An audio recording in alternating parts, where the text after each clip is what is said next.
These duck-billed dinosaurs are called Mersboldia. They are experts in long-distance desert migration and can travel through deserts without water for up to 2 months. However, they occasionally encounter abundant water sources. After each rainfall, water seeps into the ground and flows underground over great distances until surfacing to form an oasis. The open water attracts animals from dozens of kilometers around, with one species being several times larger than the others, the Mongol titanosaur. These massive creatures weigh over 70 tons, making them among the largest animals ever to exist on Earth. For the tiny Mononychus, coming here to drink is extremely dangerous. But if you have the longest neck on Earth, you can easily cut in line. However, such gatherings easily attract predators' attention. A Tarbosaurus approaches menacingly, but like other animals, this predator only comes to drink, though it enjoys VIP treatment. As these thirsty animals drink day and night, the oasis quickly dries up and the animals disperse, with the harsh drought conditions returning. Barbaridactylus is a type of pterosaur with a 5-meter wingspan that effortlessly uses thermal currents to fly extremely long distances, unimpeded by its large crest. Every year, thousands of males and females gather at a special location. These remote plateau peaks have no ground predators. Larger male pterosaurs select areas for courtship displays, while eager young bachelors circle overhead. The dominant males warn off challengers, sometimes needing violence to defend their territory. But you don't need to be heavyweight to win. Some males don't develop large crests, keeping low profiles to resemble females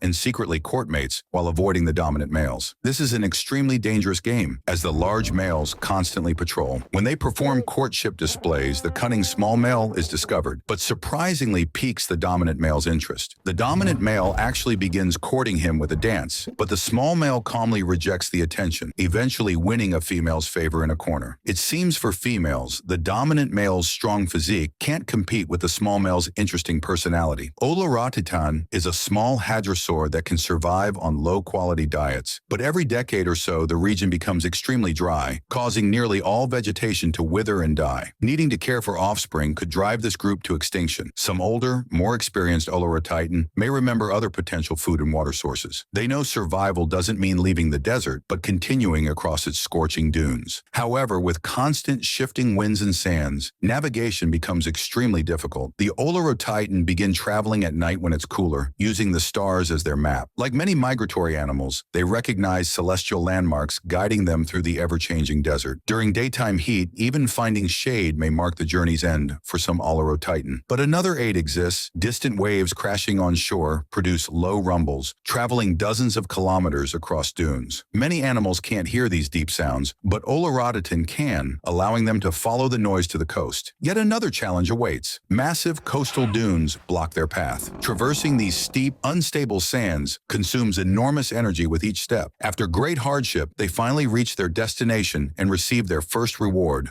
licking water droplets condensed on their skin from fog formed where dunes meet ocean. This fog nourishes a fertile coastal paradise that currently sustains the Olorotitan, but when food runs out, they'll be forced to continue, enduring survival tests in this prehistoric planet's desert once more. Meanwhile, in vast inland swamps lives one of the strangest dinosaurs, with a duck-like snout and camel-like hump. As fresh water flows from sources to sea, it shapes life form after life form. What amazing stories do these freshwater dwellers hold? Follow me as we continue traveling through prehistoric times,